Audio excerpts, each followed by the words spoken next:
Buenas tardes. Retomamos las sesiones y cerramos con esta conferencia del profesor José Manuel de Amo, que viene a clausurarlo, que viene a clausurarnos.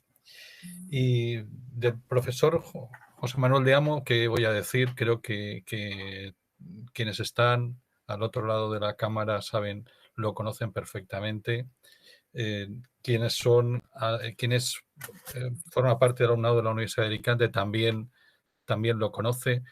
Yo podría decir, ¿quién no conoce al profesor José Manuel de Amo? Aquí son de sobra conocidos sus criterios pedagógico-didácticos, sus criterios literarios, iconográficos, etcétera, son sobradamente conocidos y siempre que viene, hay una muy buena relación entre las universidades de Alicante y de Almería, o de Almería de Alicante, y siempre que viene el profesor de Amo, siempre que viene, es un placer y siempre aprendemos, además de abrir siempre nuevas rutas en la investigación. Bueno, es profesor, como ya saben, en la Universidad de Almería, investigador principal de diversos proyectos del Ministerio de Economía y Competitividad.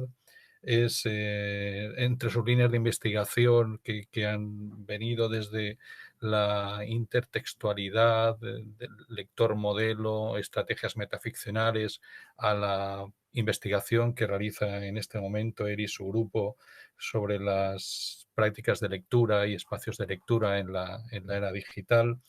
Entonces, el profesor de Amo, como ya saben, es un referente, al menos en estos alumnos de nuestra facultad lo conocen perfectamente. Es bibliografía viva y joven. Y siempre es un placer recibirlo. Así que los dejo ya con el profesor de Amo, a quien admiro y aprecio, José Manuel, cuando quieras. Bueno, gracias, querido amigo Ramón, por tus inmerecidas palabras. Espero no defraudar a la audiencia ante las expectativas generadas por esta más que generosa presentación. Bueno, quiero aprovechar además este minuto de cortesía para agradecer al Centro de Estudios Literarios Iberoamericanos de Mario Benedetti y a su recién nombrada directora Beatriz Aracil y a los codirectores y secretarios de este seminario, Ramón, Mónica, José y Sebas, la invitación a participar en este foro.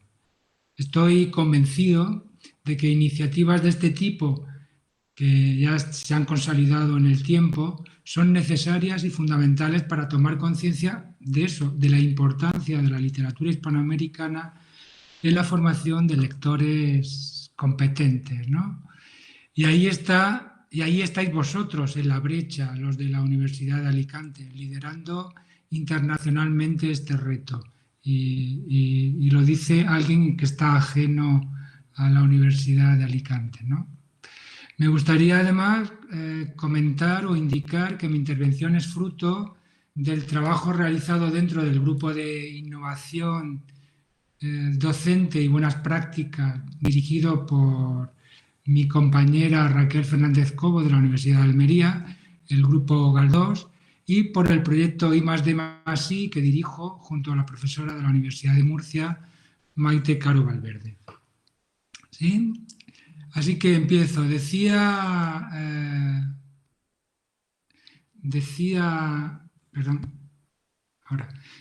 Hemingway que la literatura norteamericana comienza cuando Mark Twain escribe aquello de "es hora de irnos a aquellas tierras". Es decir, cuando relata sus experiencias de viaje, cuando el viaje se convierte en materia novelística. Lo mismo ocurre, mutatis mutandis, con la América Latina. Crear la trama y elaborar el relato a partir de los desplazamientos del viaje es el germen de la ficción latinoamericana. El germen porque comienza con las expediciones de los conquistadores y de las narraciones fabulosas de sus cronistas, ¿no? Digo narraciones fabulosas porque la mayoría de las veces se inventaban el relato, ¿no?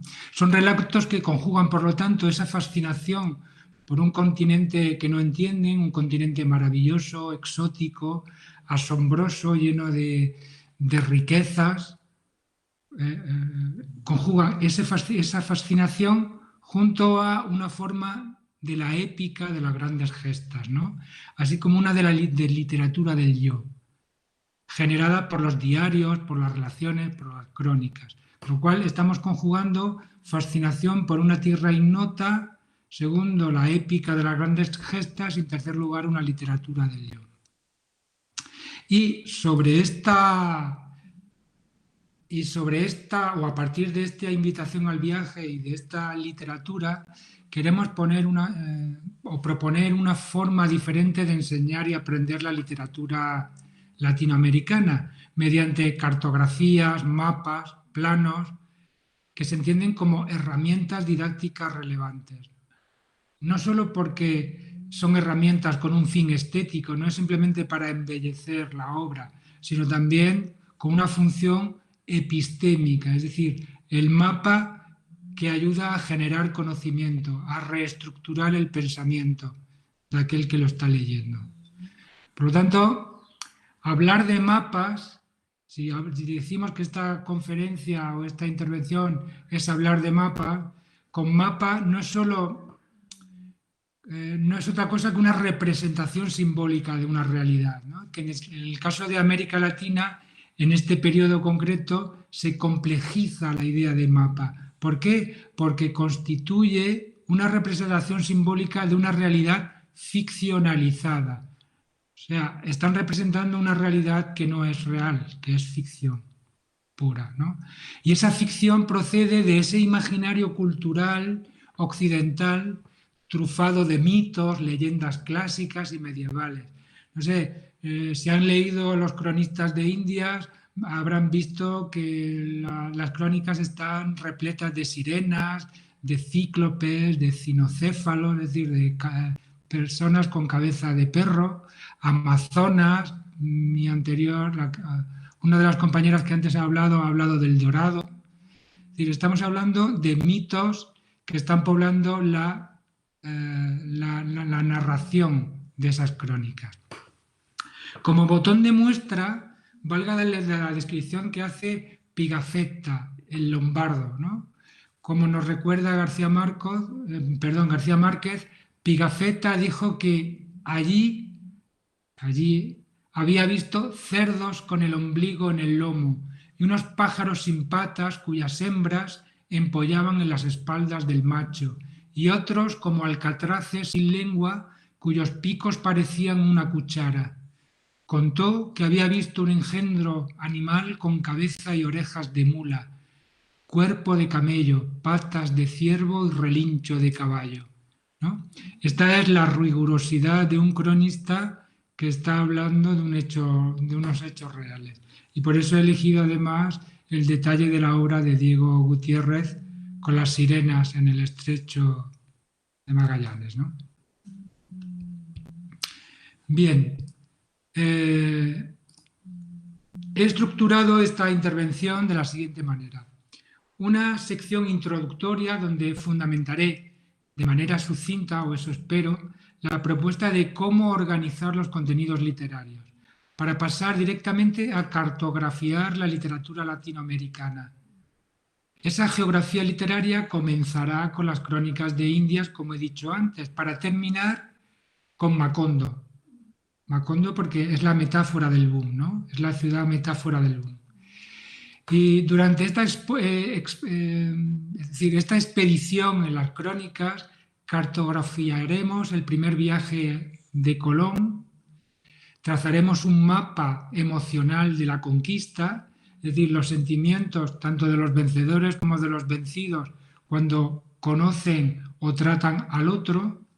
Ubicaremos en los mapas las leyendas y mitos que los conquistadores y colonos buscan de manera denodada en las nuevas tierras conquistadas, desde la fuente de la eterna juventud, pasando por el dorado, ¿no? El país o los árboles de la canela.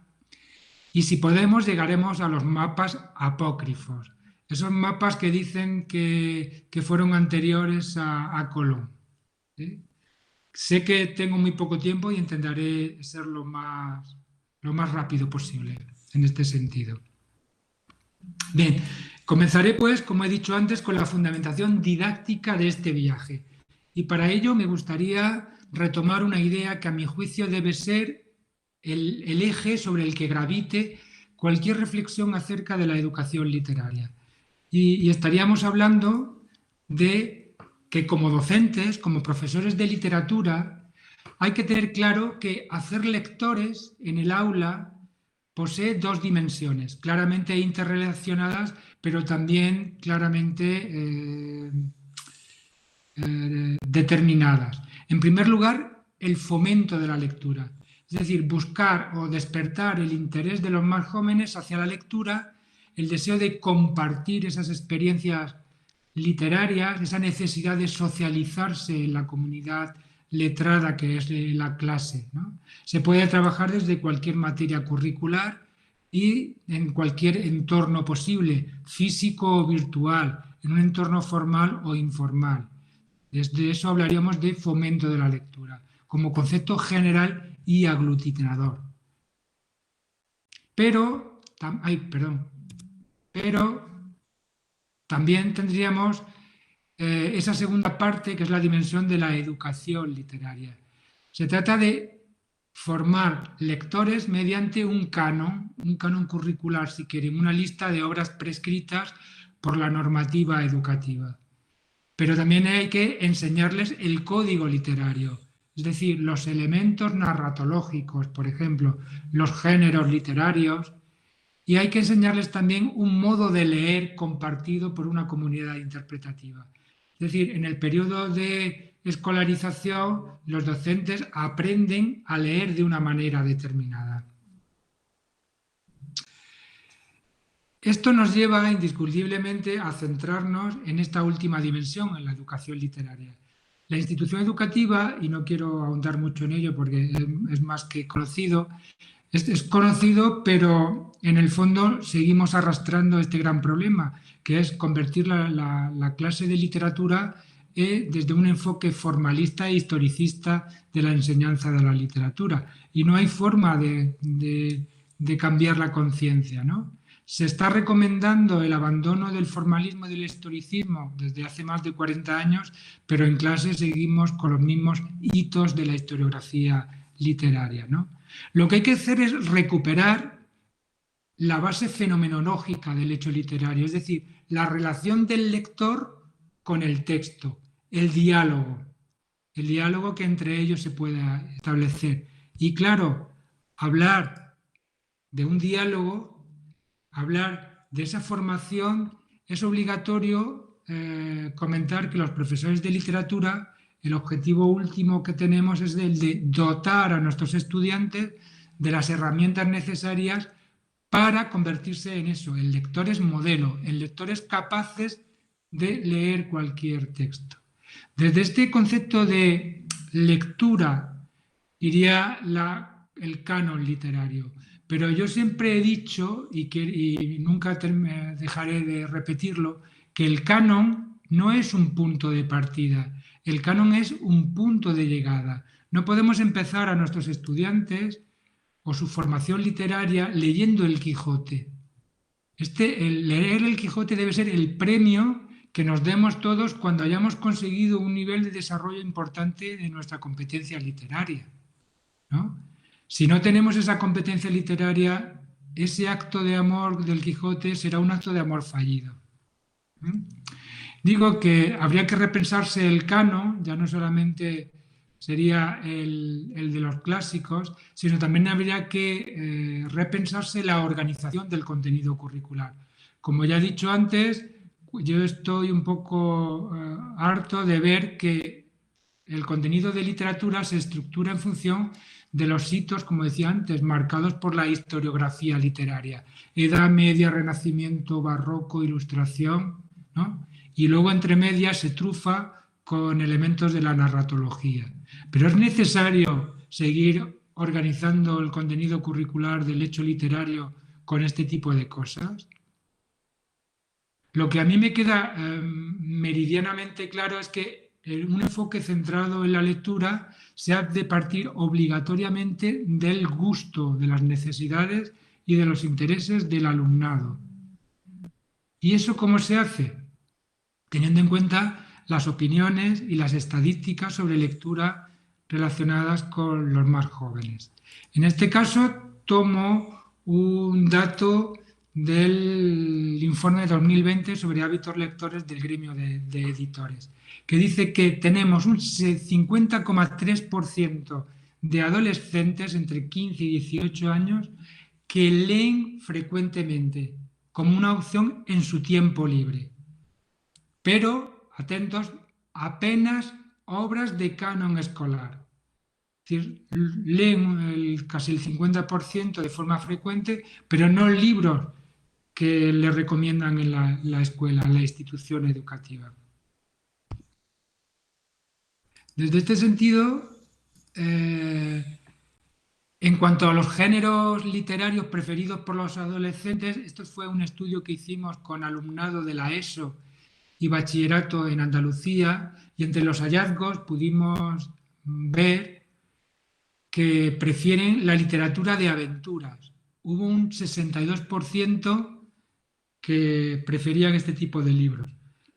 Luego un 23% las sagas fantásticas. Y luego ya en menor medida la literatura de temática adolescente. Drogas, sexo, primera relación amorosa. Eso solamente lo conformaba el 8%. Y ya de una forma residual, un 5% habla del canon curricular como la base de sus lecturas. ¿Esto qué está prefigurando? Está prefigurando el gusto de lo que ha venido a llamarse la literatura juvenil adulto, una literatura de sagas fantásticas, de temáticas adolescentes, pero muy alejado de lo que se nos recomienda en las instituciones educativas, ¿no? Ante este panorama, una buena propuesta de reorganización de los contenidos, ¿por qué no serían los viajes de aventura y las posibilidades de cartografiarlas, ¿no? Por ello, vamos a empezar con mapas, viajes y planos desde dos perspectivas. Por un lado, si les hablo de un mapa en el libro, comprenderán que son los mapas como elementos paratextuales de las obras literarias. Es decir, y es un rasgo identitario del género fantasía. Pensemos, por ejemplo, en las Crónicas de Narnia o en la Tierra Media, ¿no? En la obligatoriedad de ese mapa dentro del texto. Y yo incluso pienso en la importancia que tiene la serie de Juego de Tronos el paratexto del comienzo, donde en realidad lo que nos está generando es las expectativas de lo que va a ocurrir y en qué zonas de la comarcas se va a desarrollar la historia, ¿no? O sea, la importancia del mapa desde ese punto de vista. Pero también, o sea, el mapa, no solamente el mapa que aparece inscrito en una obra literaria, sino también el mapa como herramienta didáctica y científica. La práctica de cartografiar como una práctica que enriquece la apreciación, la comprensión y la motivación hacia la obra literaria.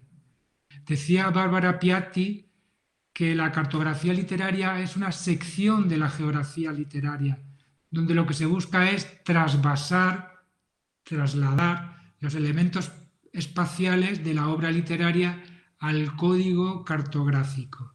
Y esto es solamente una posibilidad, y a esto se le llama geolocalización literaria, ¿no? Geolocalización literaria de un itinerario de una obra, de autores, de un espacio determinado,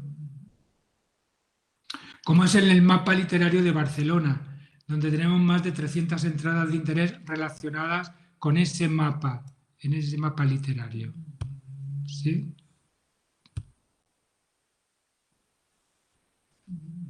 Perdón. Y les digo que no solamente es la geolocalización literaria, es decir, no solamente poner una baliza dentro de un mapa determinado, sino que también estamos hablando de un dispositivo heurístico, es decir, un dispositivo de indagación, de búsqueda de información, de generar conocimiento, que exige un trabajo teórico y una documentación previa, que es un elemento fundamental para convertirlo en un trabajo para nuestros estudiantes, ¿no?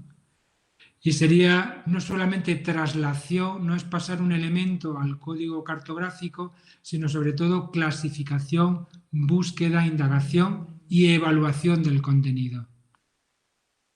¿De acuerdo?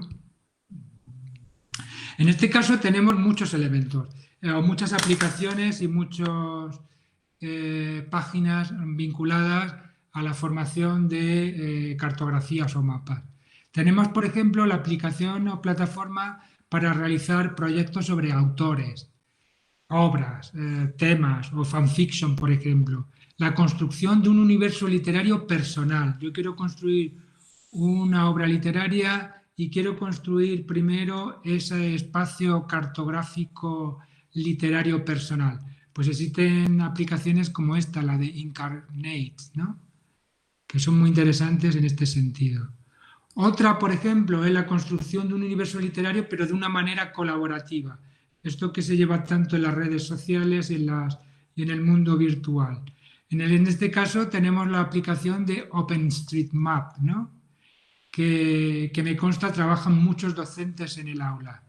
¿Qué tenemos en ellos? Por ejemplo, hay un proyecto que a mí me encanta o me fascina, que es el de Lit.Long, que se puede ver el Edimburgo de autores, obras literarias, con el Google Maps. Yo pienso en el Dublín de Joyce, en el Madrid de Galdós, en el México de Yuri Herrera, ¿no? O en la de Bolaños, o en la Argentina de Mariana Enríquez, ¿no? ¿Cómo podríamos convertir o cartografiar esas obras literarias dentro de estas posibilidades que nos da Google Maps? Y por último, por ejemplo, la red de espacios escritos de la Generalitat Catalana tiene una sección que es la Mapa Literario Catalán, donde podemos buscar autores, espacios, incluso fragmentos, audiolibros, que me parece una idea fantástica porque además permite realmente un aprovechamiento, una proyección didáctica importante en el aula. Pasamos, pero primero voy a hacer una pequeña parada dentro de la geografía literaria de América Latina. Todavía me estoy demorando demasiado, pero no desesperen porque llegamos pronto. Un momento, José Manuel, que creo que se han colgado las presentaciones porque nos hemos quedado en la anterior a Incarnate. Sí, que estamos en geografías literarias, no te pasa, estamos en la blanca de geografías literarias. De América. Sal y vuelve a entrar en la presentación, es lo mejor. ¿Me salgo y entro? Sí, de la presentación, sí, solo de la presentación. Deja de compartir y vuelve a compartir, porque ya nos ha pasado varias veces hoy.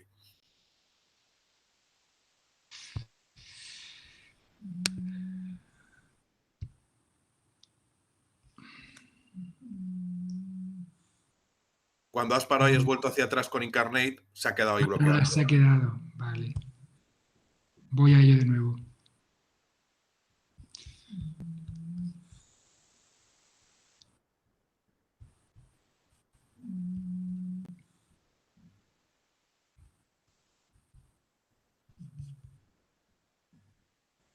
¿Se ve? ¿Se ve? No, en estos momentos no. No se ve, José Manuel. Es que lo interesante... Un segundito, vamos a solucionar. Hemos tenido problemas técnicos en todas las sesiones, o sea que la inaugural también habría que tener, porque problemas del directo, que no pasa nada, lo solucionamos cuando pasa el mapa ya se ha colgado. Ahora. ¿Ahora sí? Sí, ahora se ve, vuelve a pasarlo. Pues entonces no lo voy a pasar para atrás porque Sí. para que no se bloquee de nuevo. Bueno, le estaba diciendo que les voy a proponer el de la geografía literaria de Latinoamérica o de América Latina, desde las crónicas al macondismo, ¿no? Y precisamente por eso, porque las crónicas de India son ese espacio entre la narración fantástica y el relato de la realidad vivida. Es lo que decía Carlos Fuentes, ¿no? Son los textos fundacionales de la literatura hispanoamericana moderna. ¿Se ve?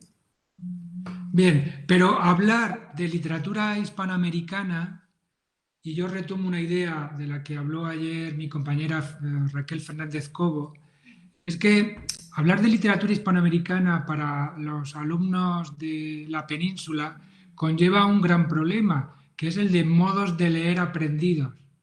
Leemos siempre, como decía Ludmer, Piglia, como decía Bombini, desde alguna corriente, desde alguna época, desde siempre desde un tipo de literatura. Y lo hacemos desde nuestros prejuicios, nuestras creencias, nuestros hábitos, que nos han enseñado en nuestra comunidad con un modelo de lectura verdadero y legítimo, y aquello que no esté dentro de ese modo de lectura lo despreciamos o por lo menos no lo tenemos en cuenta. El alumnado en este sentido tiene una visión monolítica aprendida de lo que es el continente latinoamericano y de lo que es el discurso literario latinoamericano. Fruto, yo por ejemplo digo que hay cosas de las que estamos más preocupados de las literaturas locales que se enseñan a lo largo del periodo de la formación escolar que la literatura latinoamericana, que no se da en todo el periodo escolar hasta la universidad, se dará en filología en una asignatura de 6, 8, 12 créditos y que se llamará así literatura hispanoamericana, como si fuese un bloque y donde la complejidad y la riqueza de la lengua española de Latinoamérica se transforma en un cuatrimestre, ¿no? Desgraciadamente. Pues eso es a lo que me quiero referir, a que estos modos de leer canonizados de los textos literarios que tenemos desde esta orilla, tendríamos que empezar a generar nuevas dinámicas de enseñanza-aprendizaje. Y decirlo, a mí ahora en este nuevo periodo del máster de secundaria me interesa, por ejemplo, el análisis de ese modelo de lectura que se está afianzando en los manuales de libros de texto y en los ejercicios de la práctica docente. Es decir, cómo ese modo de leer canonizado lo tenemos muy interiorizado a partir de los libros de texto, de los manuales de clase e incluso de las propias creencias del profesorado a este respecto. Por eso, como dice Todorov, el aula, la institución educativa, la escuela, no se aprende de qué hablan los libros, sino de qué hablan los críticos. Y siempre desde esa universalidad del modelo cultural europeo, ¿no? El hegemónico, el discriminatorio, el sesgado. Pero por eso nuestra propuesta, y por eso me he querido demorar un poco aquí, en nuestra propuesta hay voces de los vencedores, pero también hay voces de los vencidos, o visiones de los vencidos, por hacer ese juego intertextual con la obra de León Portilla. Y empezamos sin más dilaciones las crónicas de India, pero también sumadas a los diarios de Colón. Y he elegido para este comienzo el lienzo de Tlaxcala en el que aparece Hernán Cortés, ¿no? Bien, vamos a situarnos. Disculpa, José. ¿Cómo? Otra vez se ha vuelto a colgar, así que no abras la presentación, simplemente como si estuvieras viendo la presentación, pero no en modo presentación. Vale, o sea que voy a intentar agrandar. Deja de compartir, minimiza. Porque es que nos ha pasado todo el día, no sabemos por qué, pero...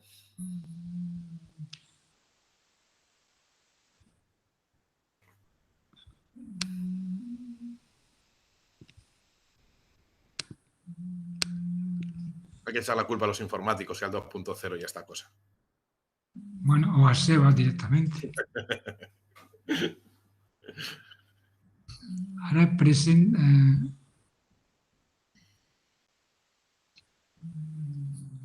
¿Así sale o no? Sí, pasa una diapositiva. Y vemos el mapa ahora. ¿Cómo paso la diapositiva? Ay, Adelantar página. Ver con... O con la flecha del teclado, con las flechas de abajo. no. Tengo que abrirlo un poco aquí. O bajando ahí, mira, a ver, bajando ahí. Así sí, que se acaba de pasar. Vale. Pues así se ve. Sí, perfecto. Vale, pues el mapa, vamos a situarnos en el mapa del mundo en el siglo XV, a finales del siglo XV. Esto es un mapa florentino de 1490 y estaba configurado como un planeta donde aún no tenía visibilidad para la cultura occidental el continente americano. Ha sido una circunvalación para no decir el descubrimiento, ¿no? No tenía visibilidad para la cultura occidental el continente americano.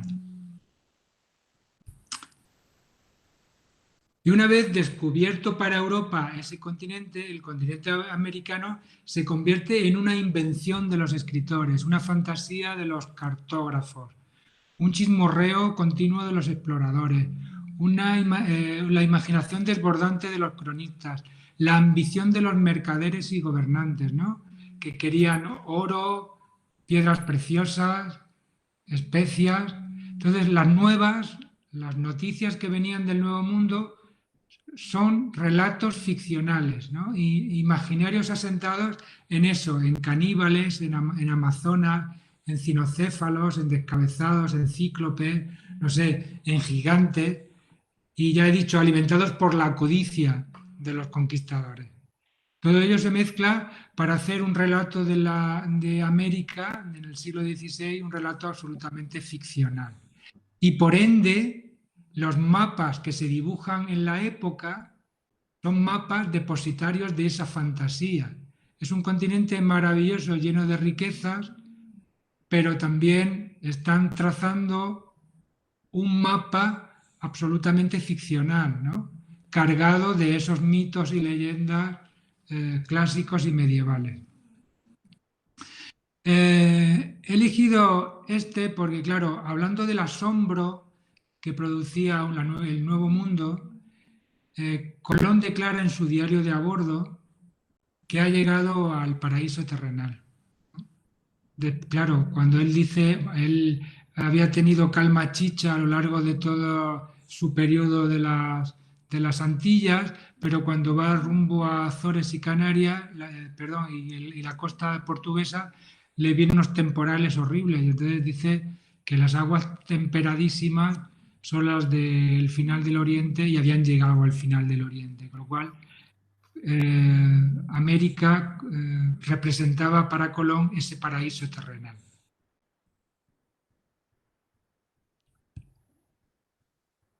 Y desde entonces la visión de los conquistadores es absolutamente de encantamiento, de perplejidad, de asombro. Cuando llegan, por ejemplo, a Tenochtitlan, relata Bernard Díaz del Castillo, que a mí me parece uno de los grandes escritores de ficción que ha dado el mundo hispano. Cuando llega, relata Bernard Díaz del Castillo, dice, al ver aquellos canales de la Gran Laguna Mexicana, nos quedamos admirados y decíamos que parecía a las cosas de encantamiento que se cuentan en los libros en el libro de Amadís, ¿no? En el fondo, las cosas fabulosas que leían en los libros de caballería las estaban viviendo in situ ahora con el descubrimiento de América. Vayámonos al primer viaje de Colón. Empecemos por el principio entonces. Colón, motivado por querer abrir una ruta de las Indias por Occidente, acuérdense que el Imperio Turco pues no le ponía las cosas fáciles por la ruta de Oriente, creyó Colón que, instruido por una serie de mapas que ahora veremos, podría llegar a Zipango en línea recta y de Zipango ir a la China, y entonces y restablecer la ruta de la seda. Lo que hemos recreado en este Google Earth, que lo tengo como proyecto, lo que pasa que como no sé si se va a bloquear, he sido previsor y le he hecho captura de imágenes, con lo cual no vamos a poner el Google Earth, el proyecto, pero sí que os lo voy a entregar para que vosotros, para que el que quiera ver cómo se puede trabajar el primer viaje de Colón a través de sus diarios en el Google Earth, pues tenéis la prueba, ¿no? Entonces hemos hecho un proyecto y en cada baliza de geolocalización podíamos haber incluido cualquier elemento, desde qué animales o fauna se encuentra Colón durante el trayecto, qué meteorología hacía, qué mapas de navegación estaba utilizando. Nosotros en este primer proyecto lo que nos interesaba era ¿por qué Colón decide ir desde Palos hasta Zipango en línea recta? ¿Qué mapas estaba utilizando para esa expedición a las Indias, ¿no? Y en segundo lugar, queríamos que quedara muy claro cuál era el objetivo último del viaje que hizo Colón, que era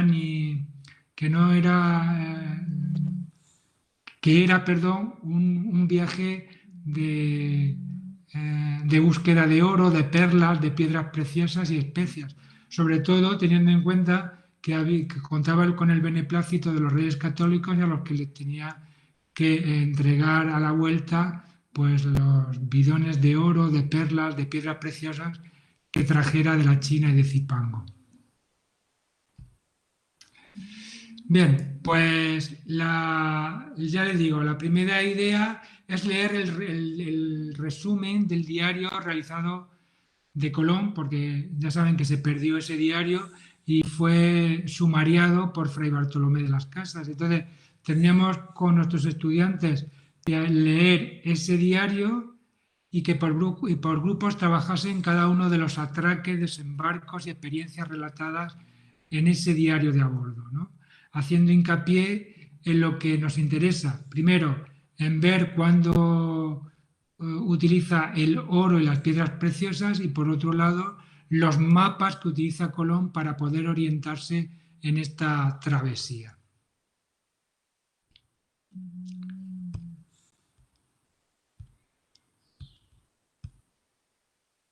Comenzaríamos, por lo tanto, es que se ve muy pequeño, pero comenzaríamos, por lo tanto, desde Granada, ¿no? En Granada, después de hablar con los reyes católicos, los estudiantes lo que le propusimos fue que vieran cuáles eran los libros que utilizaba Colón para su navegación. Los tres principales, y además que se conservan 3 ejemplares anotados por Colón, que fueron Il Milione, o sea, el libro de las maravillas de Marco Polo, en el que le describía perfectamente cómo era la China y todas las islas que había alrededor de Zipango, incluso la idea de Zipango como la gran isla. Zipango es Japón, la gran isla del oro, ¿no?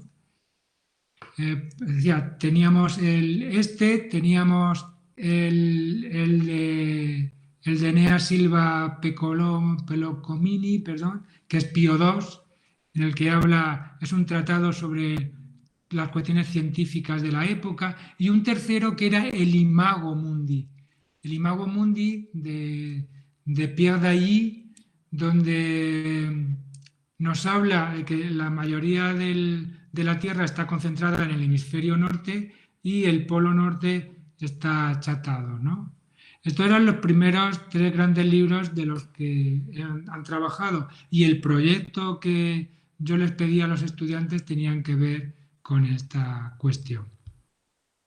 El siguiente era acercarnos desde Granada a Palos, que es el sitio donde salen las 3 carabelas.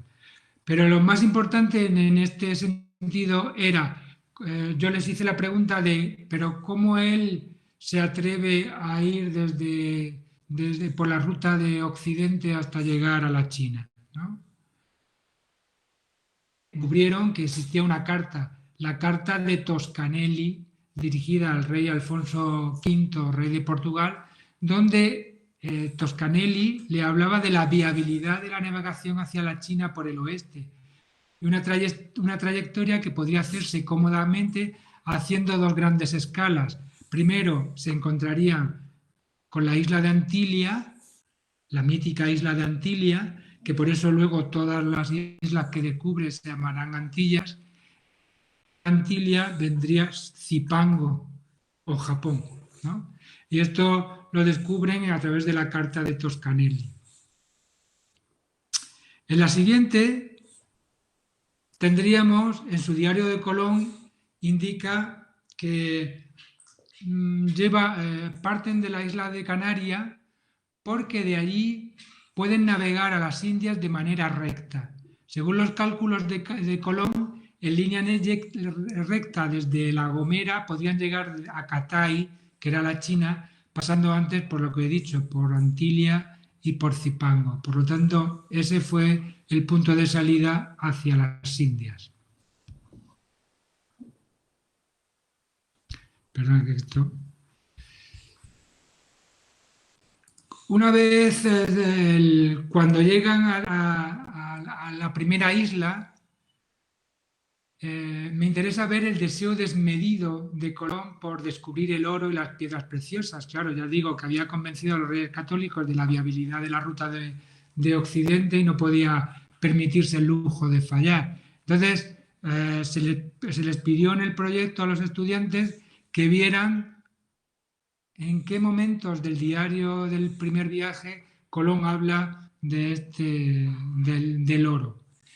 Entonces, lo primero que encuentran es que el día 13 de octubre observan que unos indígenas en la isla de Guananí, que será bautizada como San Salvador, unos indígenas se acercan a las carabelas con su almadía, es decir, con sus barcos hechos de tronco, y su pensamiento fue, y abrimos ya las comillas, y yo estaba atento y trabajaba de saber si había oro, y vide que algunos de ellos traían un pedazuelo colgado de un agujero que tenían a la nariz.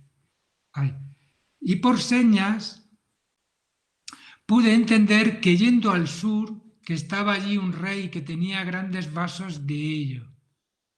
Los nativos dijeron por señas de una isla del sureste, claro, y así ir al sudeste a buscar el oro y las piedras preciosas, a ver si puedo topar a la isla de Zipango.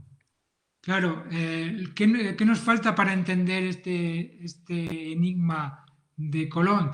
Y es que en el libro de maravillas de Marco Polo habla de que en la isla de Zipango existe un rey con un palacio completo de oro, con más de 2 dedos de oro en cada pared. Con lo cual, él está pensando que ese gran rey del que le están hablando supuestamente los indígenas se corresponde con la isla de Zipango.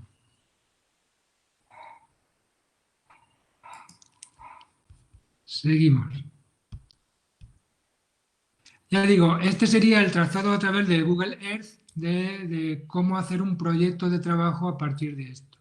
Cuando lleguen a Santa María de la Concepción, que es el siguiente punto, que está localizado según todos en el Cayo Samaná, el 15 de octubre dice: partí con el viento sureste para pasar a esotra isla, la cual es grandísima, y a donde todos estos hombres hacen señas que ahí hay mucho oro y que lo traen en los brazos, en manillas, y a las piernas, y a las orejas, y al nariz, y al pescuezo.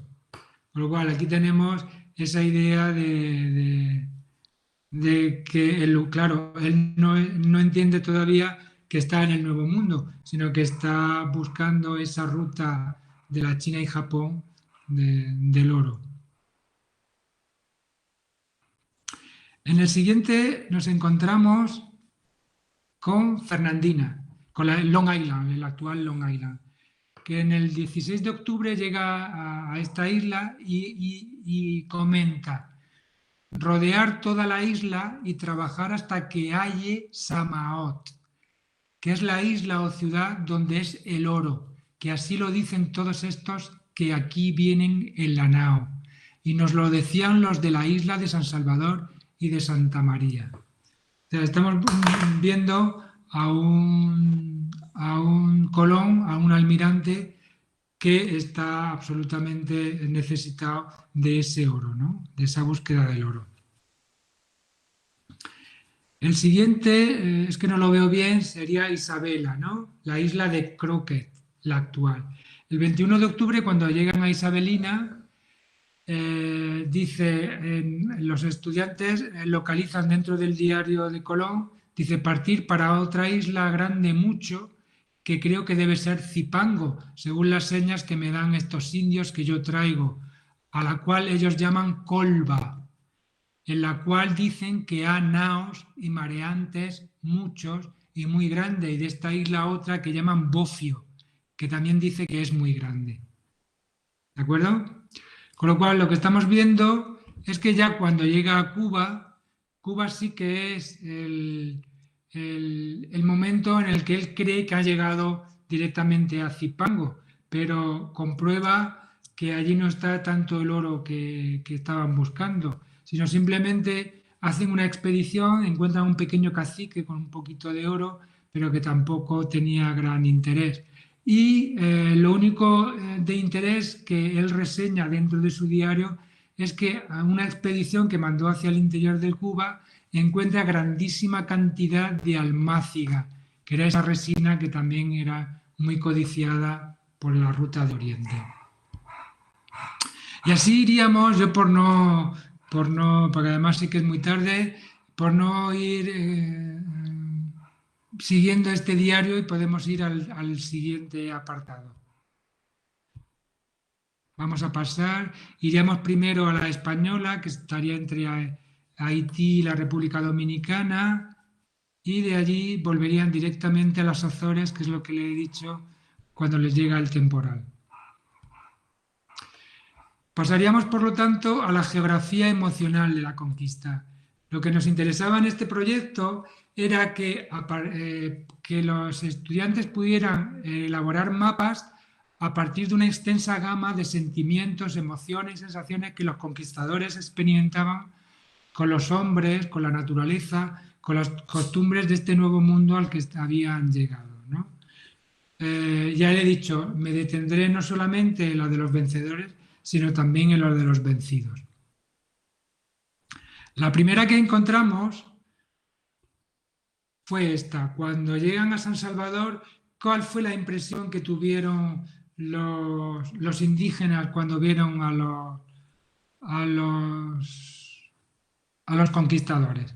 Pues comienza el diario Colón diciendo que al ver la hospitalidad y la generosidad de los indios, dice, y entendíamos que nos preguntaban, bueno, esto de entendíamos es algo que tendríamos que poner en interrogación, porque muchas veces decidían que los indios les estaban comentando cualquier cosa y posiblemente fuese lo contrario. Entonces, entendíamos que nos preguntaba si éramos venidos del cielo, y vino uno viejo en el batel dentro, y otros a voces grandes llamaban todos hombres y mujeres, venid a ver los hombres que vinieron del cielo, traedles de comer y beber.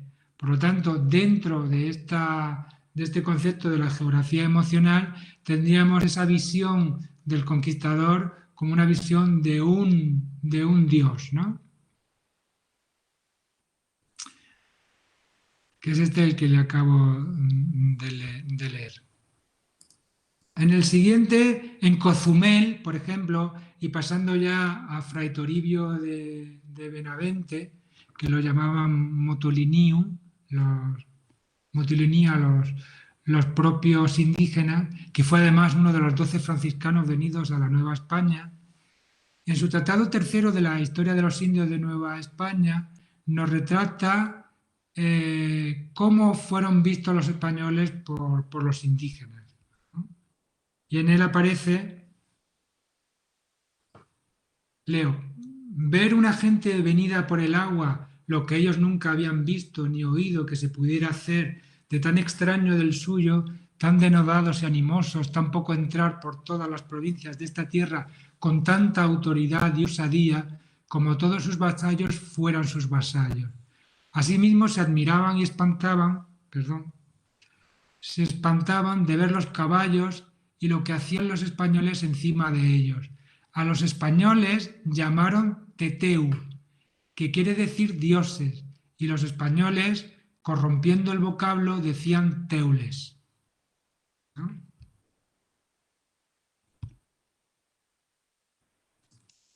En el siguiente proyecto dentro de la geografía emocional tenemos Tenochtitlan, ¿no? Según el testimonio de Alvarado Tezozomoc, en su historia mexicana, dice que Montezuma reúne a todos los nigromantes, a todos sus magos, hechiceros y sabios, para que hablen de los presagios de esa venida de los conquistadores. Entonces un hombre del pueblo, que procede de las costas del Golfo de México, tiene la noticia siguiente. Dice: unas como torres o cerros pequeños que venían flotando por agua. En ellas venían gentes extrañas, de carnes muy blancas, más que nuestras carnes. Todos los más tenían barba larga y el cabello hasta la oreja, ¿no? Es otra de las representaciones de los conquistadores. Otra vez volvemos a Tenochtitlan. En los textos de los informantes indígenas de Sahagún, del Códice Florentino, tenemos una magnífica referencia a cómo eran. Y decía: vienen los ciervos que traen en sus lomos a los hombres, con sus cotas de algodón, con sus escudos de cuero, con sus lanzas de hierro, sus espadas penden del cuello de sus siervos. Cuando corren hacen estruendo, hacen estrépito, se siente el ruido como si en el suelo cayeran piedras. Luego la tierra se agujerea, luego la tierra se llena de hoyos, en donde ellos pusieron su pata. Por sí sola se desgarra donde pusieron la mano o pata, ¿no? Esta es la imagen que se formaron los cronistas de lengua náhuatl de la conquista, en ese sentido. Yo sé que voy muy mal de tiempo, ¿no? En Cuba, dime.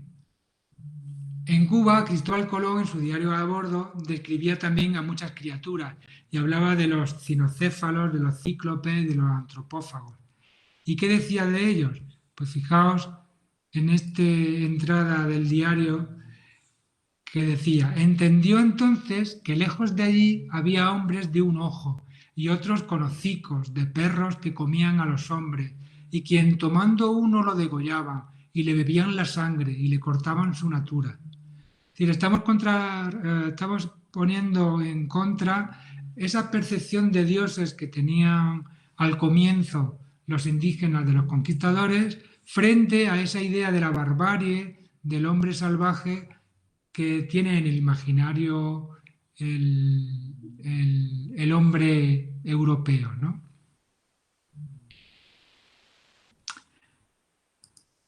El siguiente, para ver la fiereza y la devastación de los conquistadores, se atestigua, y a mí me parecen que son preciosos estos poemas indígenas o cantos tristes, que se llama Icnocuicatl, que son cantos que, bueno, atestiguados y que aparecen en el que se describe el sitio de Tenochtitlan, ¿no? En el que aparece la siguiente poema. Gusanos, bueno, estamos la ciudad está sitiada, ¿no? Y dice: gusanos pululan por calles y plazas, y en las paredes están salpicados los sesos. Rojas están las aguas, están como teñidas, y cuando las bebimos es como si bebiéramos agua de salitre.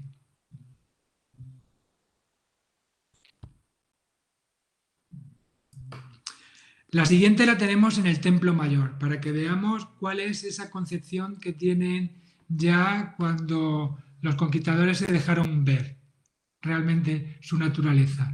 En los informantes indígenas de Sahagún, ya le he dicho,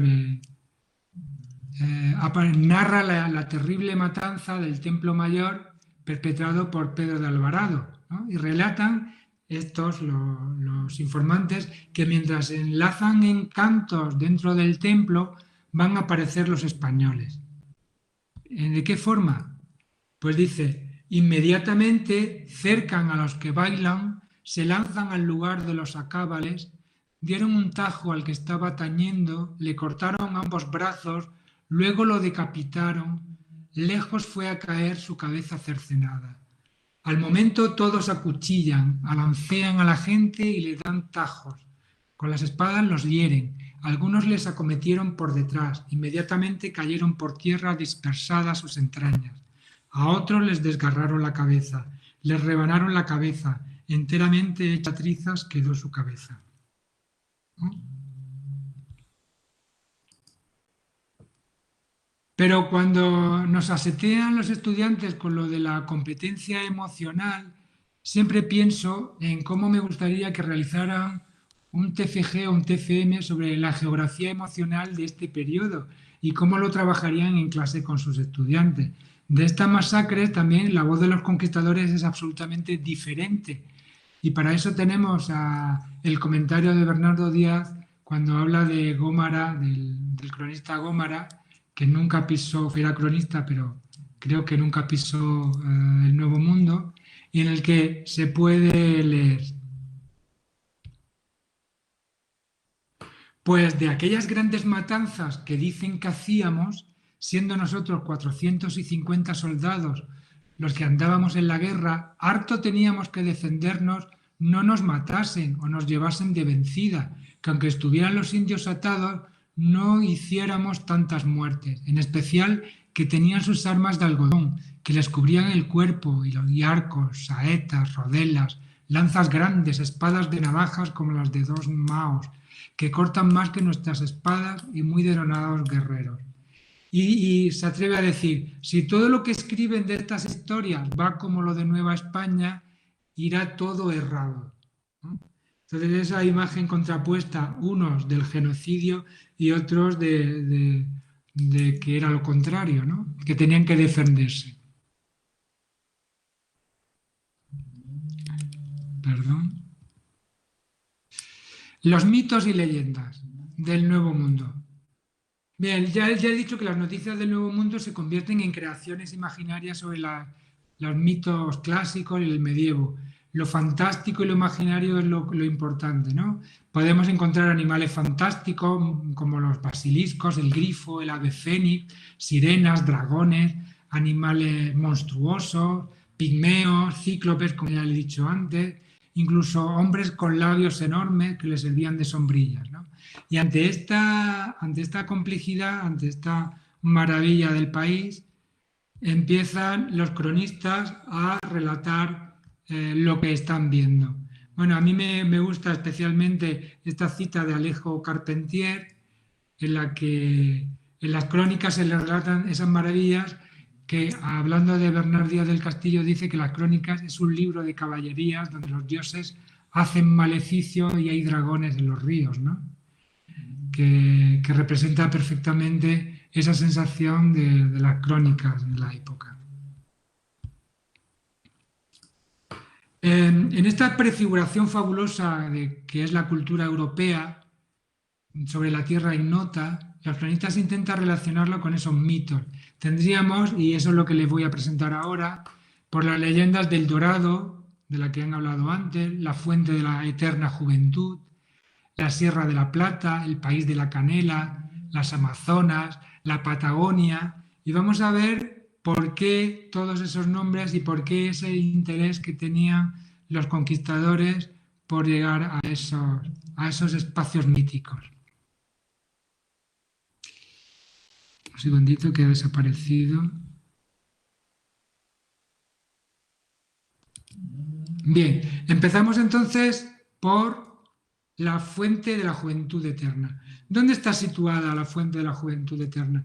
Ya sabemos que es un mito clásico que renacen con la conquista. Pero ¿dónde la sitúan los conquistadores? ¿O dónde la sitúan las habladurías que corrían por la época?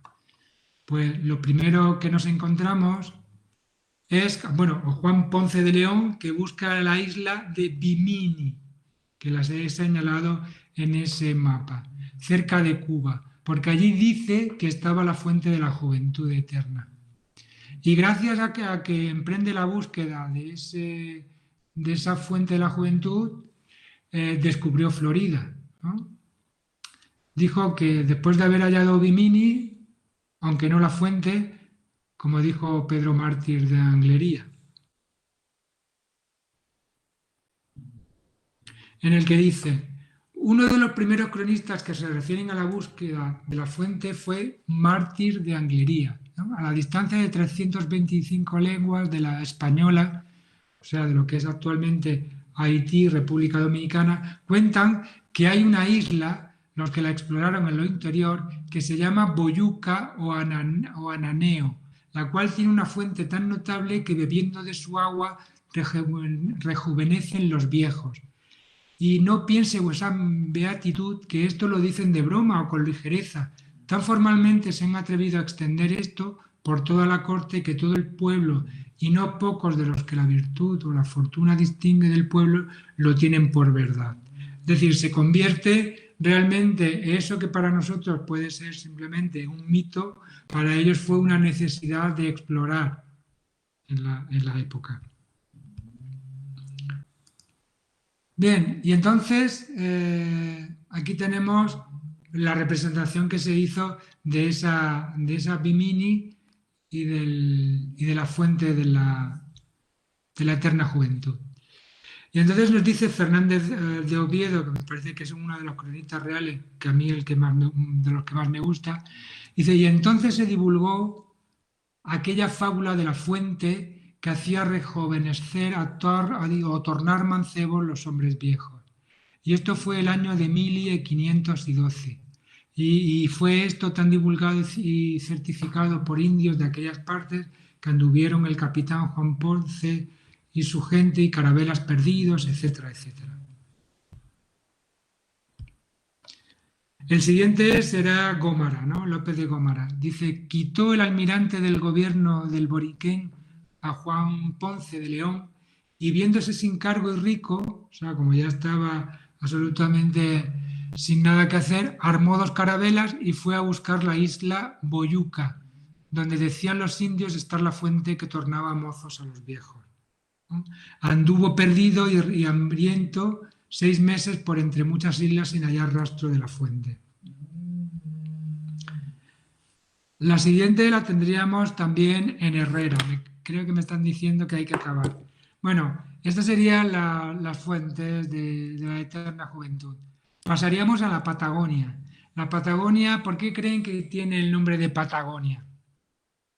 Bueno, pues la Patagonia procede de un nombre de un monstruo que era Patagón, de la novela de Prima León de Francisco Vázquez, que era la continuación del Palmerín de Oliva, ¿no? Aquel famoso libro de caballerías. Entonces había un gigante que se llamaba Patagón, y en eso consistió.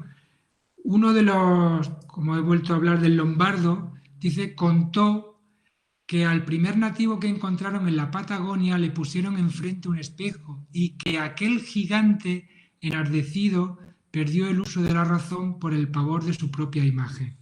Con lo cual ya estamos hablando de que el topónimo, con toda seguridad, procede de ese nombre y de que allí existían unos gigantes.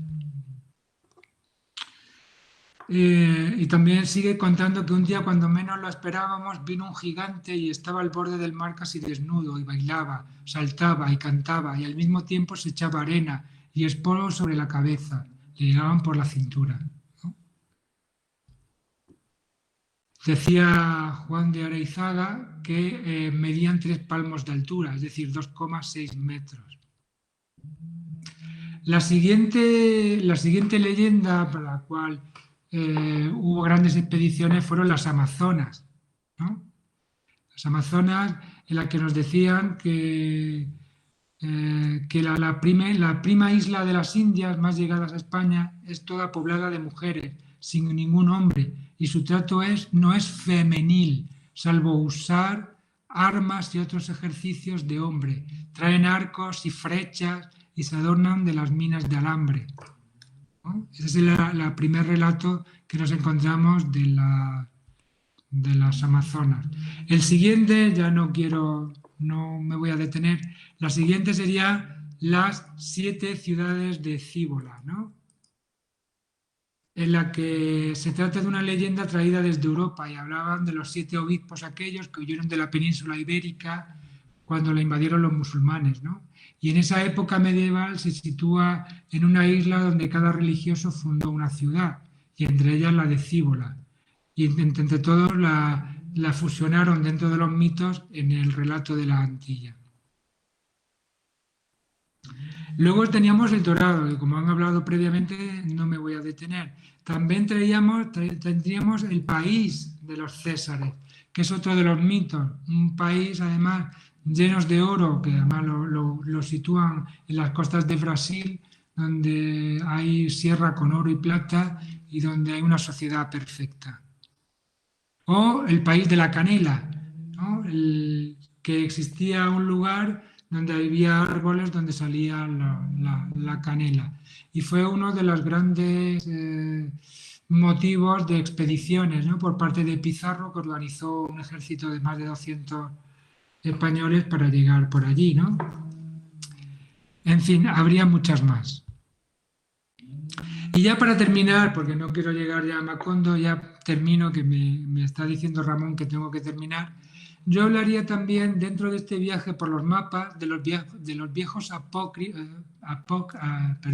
los mapas apócrifos precolombinos. Es decir, de aquellos mapas que son falsos y que quieren inducirnos a pensar que antes de Colón hubo otras civilizaciones, ¿no? Y entre ellos tendríamos el famoso mapa de Zheng, ¿no? Un mapa chino hecho supuestamente en el 1418, que si lo observan perfectamente, pues parece dudoso porque, en fin, tiene un perfil exacto del continente norteamericano, y para hacer ese perfil tan perfecto tendrían que haber hecho muchas navegaciones, muchas anotaciones, muchas expediciones y haber dejado algún legado dentro de ese continente. El siguiente, que a mí es uno también de los que más me gusta, es el famoso Vinlandia, ¿no? No sé si han oído hablar de él. Es el famoso mapa vikingo que representa una parte del continente americano, esa parte que les he puesto del norte de América, y que vendría a decir que fueron los vikingos los primeros en llegar a las costas americanas. Pero claro, un grupo de expertos ha concluido que ese mapa de Vinlandia, que según la Universidad de Yale la dio a conocer en el año 65, es absolutamente falso, que se ha hecho la prueba de la tinta y se ha descubierto que se elaboró a principios del siglo XX. Y en el último lugar tendríamos el mito del Fushan, la ciudad mítica reconocida por China, pero que esta también se cae por su peso, porque dentro de las anotaciones que hace, pues hablan de caballos y de uvas, y esas cosas no existían antes de la llegada de los conquistadores. Bueno, y aquí y ahí me quedo. Nos quedamos en el macondismo. Gracias y siento haberme pasado un poco.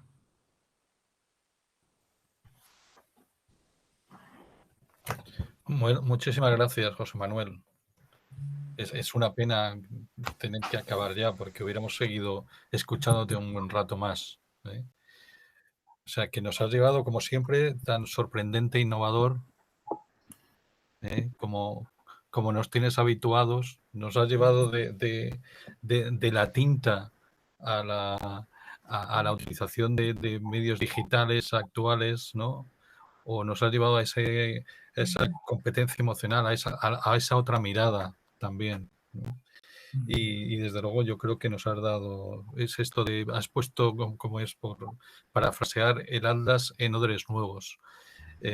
Yo creo que eso es lo que resumiría, ¿no? Así que muchas gracias, José Manuel, por esta, como siempre, por esta magnífica conferencia.